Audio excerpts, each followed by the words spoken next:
To Gary's Glorious Golden Nuggets. This is episode 0026. So happy to have you here. Today, we have Angel Ribo. He's known as the CEO Confidant. This gentleman has an international clientele. He's also an international TV host when you think about all that he does. He's on several talk shows where he's actually interviewing people. This gentleman is a philanthropist. He has a great sense of social responsibility. He's been an entrepreneur for years and years, and now we have the opportunity to hear from Angel. So let me welcome you, Angel. Thank you. Thank you very much for having me, Gary. It's a pleasure. It's an honor. And obviously, thank you, everybody who's listening to us today. Yes. Thank you, folks. We really appreciate you being here. I'm going to start right off, Angel. Totally. What do you wish you had known before you became an entrepreneur?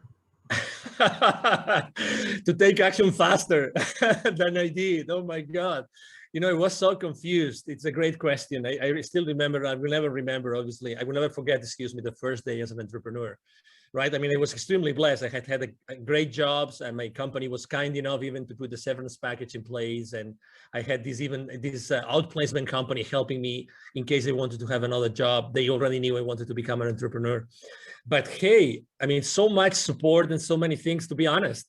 Sometimes I think it was just counterproductive, you know, because I was always like, okay, so I have all those resources and then I have all these different options. I've done so many things and I have this route that I could go. I have this route that could provide this service, this other service. And yet, literally, I wish I had taken just one route and started like hitting hard in that direction. Definitely. That's definitely the thing that when I think back, I would have liked to know and change. And that's probably why I came up with this mantra, which is the main mantra for me and for my clients, which is taking perfect action now. Taking perfect action now. That's my main mantra. It's like, regardless of the path that you take, it's by taking it that you learn, you make mistakes, and you course correct, and you course correct, and you make mistakes and you course correct. Keep going, keep going, keep going. You know, all the things will show up while you do it. It's not that you have to be insane. It's not that you have to be blind. Obviously, you have to be listening and you have to be analyzing what's going on around you. But, you know, it's like, I remember having this conversation with the director for the accelerator of the Babson College in Boston, in the Boston area. Probably you know, guys, that Babson is the #1 consistently. They deliver the #1 entrepreneurial degree in the country, if not in the world, consistently. And she was telling me right now, and that was 5 years ago, right now, in order to make a startup disruptive, we only need $10,000, $15,000. 5 years ago, we needed $200,000, $300,000. That's why the faster you go to the market, the faster you will see what you have to do to provide a better service to your audience. So, oh my God, I wish I had known that in 2016. Thank you for asking, Gary. You know, I love that because I've always lived by the mantra myself that says, anything worth doing is worth doing poorly in the beginning. You know, just keep going on it. Absolutely. And you know, you and I probably believe that there's no really such thing as failure. There's success, but there's learning experiences along the way. And there's times when your goal is not met. So when you've had those moments where the outcome wasn't what you expected it to be, what was the greatest one of those in your opinion? And what did you learn from it? Actually, probably it was when out of the blue and through a personal connection, a company, an entertainment company from Spain came to me or called me and say, hey, we are the owners of such a TV network. We are in Spain. We're going to fly to Los Angeles in a couple of weeks. We would like you to be there because we would like to make you an offer. We would like you to help us develop their business. I had no idea, absolutely no idea about their entertainment business, nothing. But I said, I mean, they were friends of friends and I had seen them, I think, once in Latin America, but they really didn't know much about their business. But anyway, there I go to Los Angeles, I meet with them, and they say, so that's what we would like to do. But you know what? We cannot pay you as much as the other clients are going to pay you. So I said, well, okay. So, you know, all right, let's see what is in here for me. And you know, when your gut feel is telling you, Angel, there's something here, you don't know what it is, but I think that you should consider this. And really, inside of me, this voice that came to me saying, You have to do this. You don't know anything, but let's keep moving forward. And I was already there. I had nothing else to do for a week. So I said, okay, I'll surrender to the unknown. Let me put it this way, Gary. And and then they go, well, Angel, you know what? Part of your responsibility, if you take this, if you accept our offer, it's going to be that you're going to be sitting on this chair just for a test, and you start interviewing people. I said, what? Yeah, you start interviewing people, and you know, but I don't know anything about these people, nothing. But don't worry, you know, we are here in this, you know, conference, and there's thousands of people. We'll bring you only like, I don't know, maybe 30, 40, 50 in the next 5, 6 days. And we will probably not have time to tell you who they are, but it doesn't matter. You know, we'll sit them down here with you, and we know you're a smart guy. I mean, as much as I like challenges, Gary, you know, I mean, I don't know anything about what this person does, right? And I have no idea of the subject matter. I mean, I have, you know, like really in an uncomfortable place, but let's say, why not? Why not? Why not? Okay, so I started interviewing the first person ever. I will never forget the name of this guy. Very famous guy in the US. His name is Stephen Halpern. He was the first guy developing spiritual music in the country. Everybody knows this guy, right? He was kind enough to be extremely gentle with me. So, but you know what? I started like asking him questions, and I was just so concentrated, so focused on him, that I started asking one question after another. And the only thing I knew is that I didn't want to deceive the audience. So I tried just to make sure that what would the audience ask if they were me? What would they want to know? And you know, we came and going. And at the end of the conversation, Stephen, he might even remember this. This is funny. I am speaking about him today. He said, wow, you did a great interview. Thank you so much. I said, what? Oh, okay. Thank you. Thank you very much. Obviously, I would never say, you know, I never recognized to him, right? Like acknowledge that it was my first ever. And the number 5 or 6 was this celebrity from Hollywood, the Michelle Rodriguez, you know, the actress from, you know, the Fast and Furious saga of movies, and you name it. I mean, but guess what? All this, like, you know, discomfort for these many days eventually put me in a place where I said, oh my God, this is a skill that I'm developing that I didn't know that I had. I didn't know that by being previously spokesperson for large corporations of America in other places in the world had helped me. Oh my God, I am at the other side. I'm becoming the host instead of the guest. There is something here. There is some, you know, there is value. Why? Because I realized that I can make available to the normal citizen the greatness of my interviewee. And this is priceless. This is priceless. So this is probably one of the stories that I think that I wanted to share after your question, Gary. I will tell you, Angel, what I love the most is if the audience is sitting here and they haven't been pelted by your golden nuggets, they're not listening. I mean, it's just one after another. It's like a machine gun going off. Boom, boom, boom. Thank you. Thank you. I love it. So what advice would you give somebody who's saying, okay, I want to be an entrepreneur, but what do you suggest? What would you say to them? Yes, you know, I think that we live in a very important moment in history. Obviously, it's now March 2021. In the upcoming weeks or months, this will be, this interview will be published. So it's a very important moment in life, and it's not a coincidence that we are living this moment. Okay, so I would like to just make sure that you understand what this means. Okay, so the world is what it is, and we are here, all of us, to play a role, like it or not. Okay, we are playing a role in the new world that we are creating. Okay, so that's number one. Number two, I was blessed enough last year of delivering a couple of webinars to the local, business accelerator communities here in Dallas, Texas, and both were about the following subject, which is pivoting in times of crisis. Pivoting in times of crisis.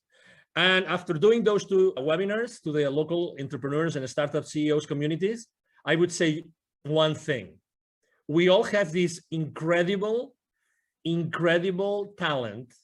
We all have this unstoppable divine force inside of us, that allow us to provide a unique service to the rest of the world, okay?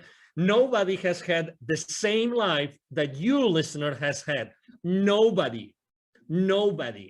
So you are unique. So even if you think, oh, there's going to be so many other coaches, so many other, consultants, so many other people making the same product, not a chance. That's not true. Nobody is able to provide the value, the wisdom, the teachings that you bring to the world just because you have had your own life and you have had your own experiences. That means by default, by definition, that means that there's going to be in the world an audience that is just waiting for you to show up and to give that value to them. So when I was telling these guys, going back to the story of the webinars here about, pivoting in times of crisis, there's four things that I would like to tell you. Number one, you already know that you have passions, that, there's something that you are enthusiastic about. Number two, there's always friends of you or relatives or colleagues that tell you you are an expert on something. You always come to you for something. Number three, the market is always going to need what you are willing to share with them, as I said before. And number four, and that's the only question maybe you have to ask, is the market willing to pay for it? Yes or no? If the answer is yes, and 95% of the occasions, yes, the answer is yes, then you have a business.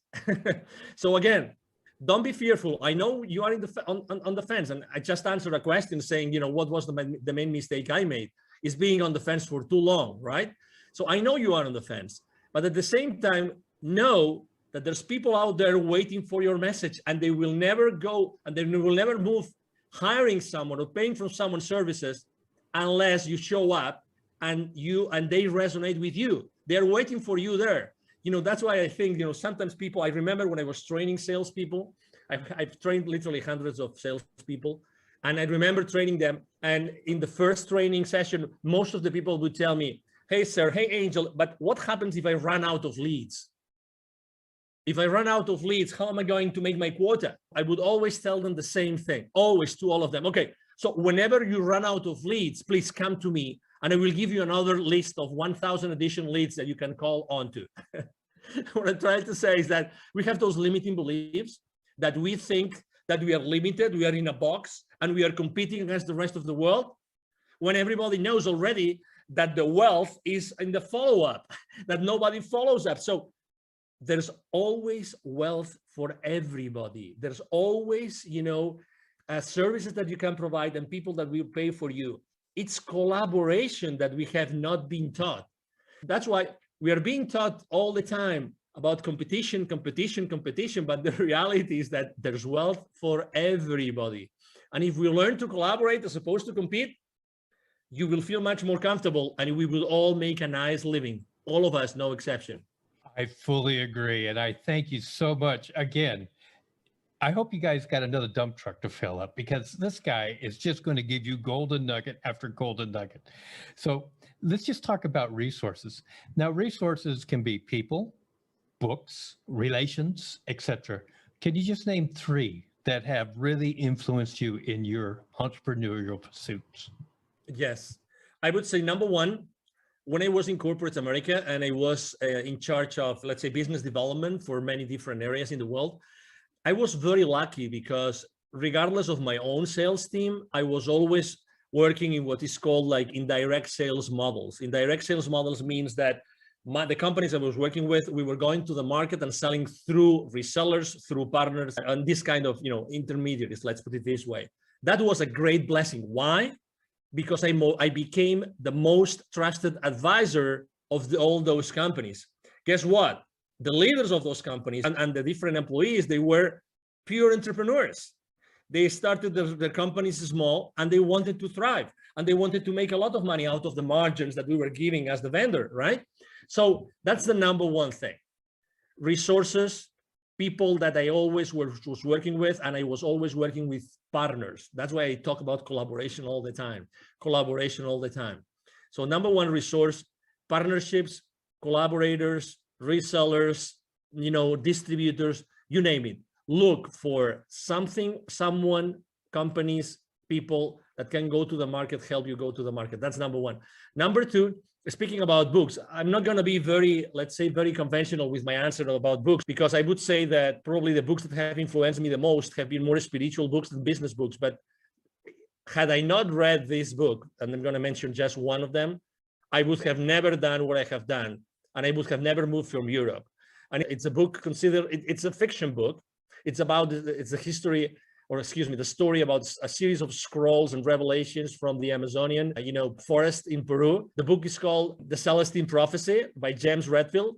Had I not read that book, which was like, of course, I knew that already, but I would never say this aloud. This is, I would be embarrassed of sharing this with anybody, but I was reading the book and every single page was like, oh my God, yes. Oh my God, yes. I always had this feeling inside, but I never was able to formulate it properly. I was never able to say, oh yes, this is like this. Exactly. So, and why is this book so important? It was so important for me because that's the book that when I finished reading it, I said, I have to go from Europe. I am originally from Barcelona. I was living in the UK at that time. I said, I have to move from Europe to the Americas. I don't know why nor how. It doesn't matter. I'm going to go back to London and I'm going to ask my managers, my supervisors, hey, I would like you to relocate me to Latin America to work.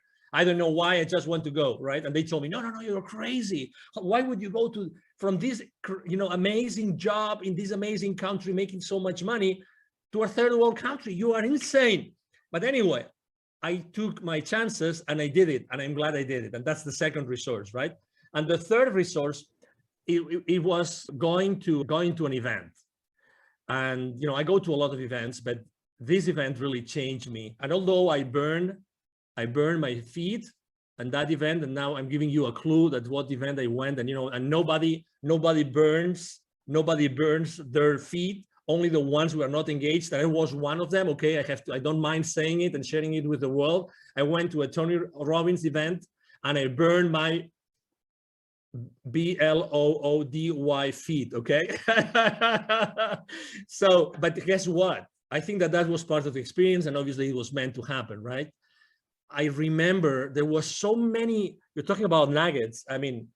Tony Robbins, obviously, he's, as you know, he's been the coach for the most influential people in the planet. Okay. So what he knows, probably only a handful of people know in the planet. Okay. So he was just sharing so many ideas, and the idea for the first time, the idea of, if you want to be really wealthy, that's going to be proportionate to the number of people that you help. And I had never, it seems obvious, right? It seems evident, right? But I had never thought about this in that way, that it's all proportional. So start thinking about how can you do something, provide a service or a product that you are going to be able to scale afterwards, right? Because it's going to be the amount of people that you serve, what's going to define the rest of your, let's say, wealth life. Those three resources, collaboration with partners, this specific book, and going to this specific event, those were three amazing resources that they made Angel Ribo the CEO Confidant that I am today. Well, I'm glad that you hit those resources. And I must admit that in my life, two of those have been experiences for myself without the burnt feet. but let's just move on here. There's a lot of myths about being an entrepreneur. And because they're myths, I'm going to give you an opportunity to just pick one and just bust it right now for our listening audience. Any myth? Probably the first myth that I like to speak about a lot is the imposter syndrome. The imposter syndrome. We all as entrepreneurs at some point, generally in the beginning of our journey, we think that we're not worth it, that nobody's going to hire us, and that whatever we say that we did before, it's just BS, with all due respect to everybody, okay? Because we think that it wasn't enough. We think that nobody's going to hire us because before we had all this powerful machinery, of this large corporation or company, supporting us. And then we think that as soon as we start saying what we did before and try to capitalize and try to show it to the world, it's fake, because it's fake because it was in another setup and it was another system and we were working with another set of goals, but it's not true. It's not true. Again, we are, as I said before, we have treasured inside of us a series of experiences, knowledge, wisdom, which is not comparable with anybody else. And that goes the other way around too. So it means that, we really don't have, and you are not competing with anybody else. So when we have this syndrome that, we think that what we are saying, even though, deep inside of us, we know it's true, we still have this feeling, and we say it like with our, mouth, like semi-shut, you know what I mean? When I read the other day a great quote, I used it for my motivational quotes on social media. I write books to know what I know. I write books to know what I know. And I can tell you, one of the reasons why I accept so many invites from podcasters is because for me to be on a podcast and to be interviewed is such a blessing, because I really get to know what I know. I have to tell you, and I can tell you a very interesting story. The other day, I was interviewed by a young guy from Bangladesh. I was his second guest, okay? And he was intimidated, so intimidated that he made it late to the show, and he was the host, right? When you realize that he was late, not because of any other reason, but when you start talking with him, you realize that there's something there. And I spent literally like the first 5-10 minutes just praising him, just telling him how brave he was, how courageous he was, that I had been in his website and everything. And he was suddenly, I saw him growing. I saw him like becoming the phoenix bird. You know what I mean?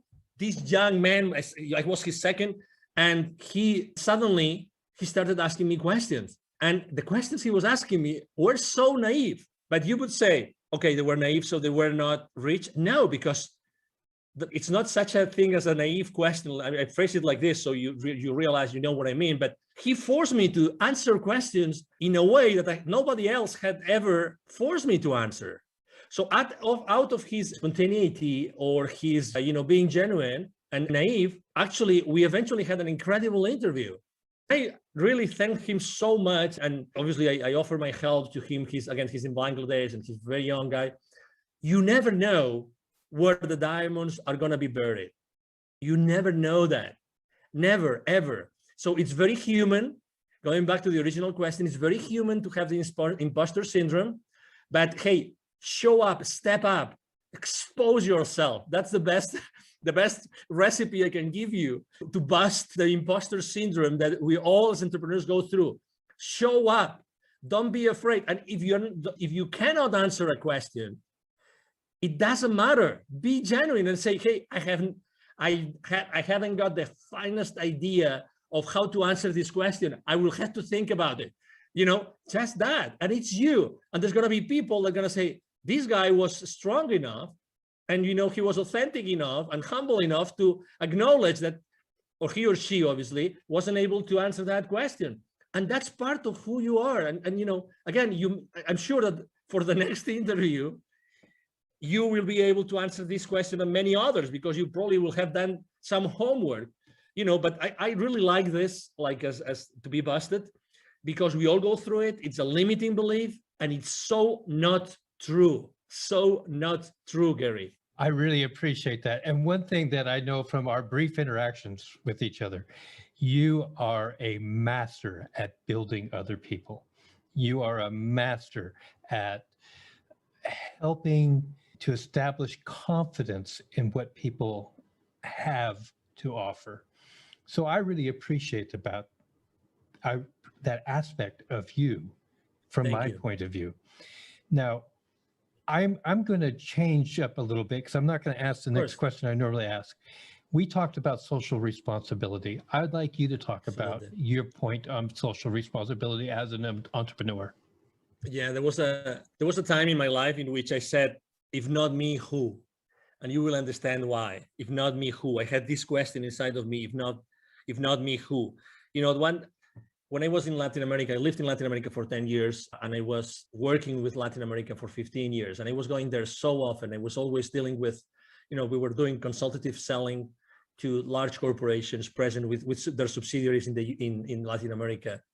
And every time I was going to see their plants, the manufacturing plants, they would typically be in the outskirts of big cities, suburbs, rural areas sometimes. Every time I would go to those places to meet with the CEO levels, to close some deals, every single time outside those plants, there would be a lot of poverty, because that's where poor people live. They live in the outskirts of the cities.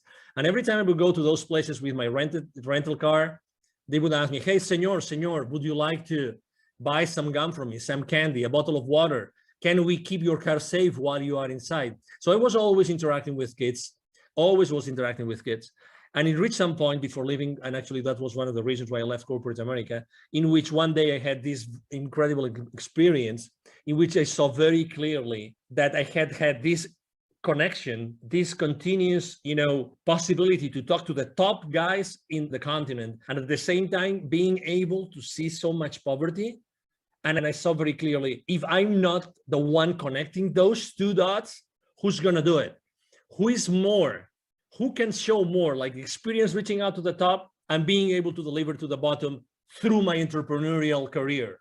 And I can teach entrepreneurship to these kids in need in Latin America. That was the aha moment. That was, and again, it came very, it was an impactful moment in my life, but I was, one of the saddest things in life is that we become, how is that, too familiar with the misery. We become too familiar with problems that we don't pay attention to. And the more they show up, the more insensitive we become. We become insensitive to people that are really in depth, in deep problems. And let me tell you an example. Just in Latin America, there's 170 million kids in 2012, according to UNICEF. 81 million kids live in poverty in Latin America. 81 millions. Okay, so the population of the US is 350 million roughly. 81 million kids in Latin America live in conditions of poverty. 22 million don't have drinking water at home. 22 million. And that was from 2012. I can't imagine now, after everything that's going on in the world, I can't imagine. So that's why in 2015, after I had this experience, we gathered a team. I'm the co-founder of Wisdom for Kids. And what we do is we help underprivileged kids in Latin America become entrepreneurs using the local resources. And you see, it's like, Gary, it's like for my entire life, I was preparing for this.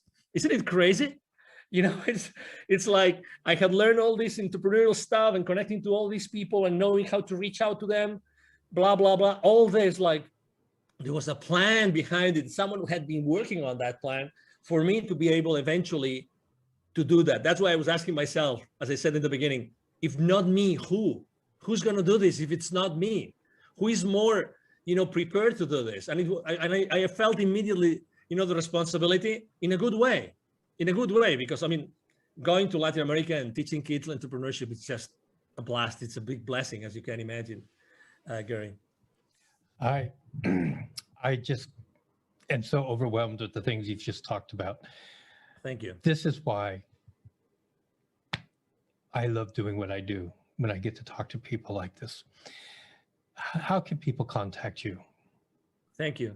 So I'm very active on social media. I'm blessed with having a great team that helped me do that. Otherwise, I wouldn't be able to do it. I thank my team every single day.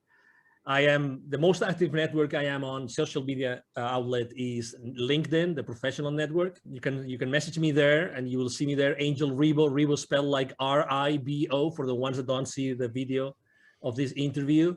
My brand is the CEO Confidant. And I'm going to give you also my direct email address. Either my team or myself, we answer all the emails we receive every single day. It's very easy. The email address is extremely easy. Angel, as in heaven, A-N-G-E-L, @angelribo.com. My last name is Ribo, R-I-B as in boy, O. So my email address again is angel@angelribo.com. You can reach me there, and it will be a pleasure for me to interact with you and engage in a conversation.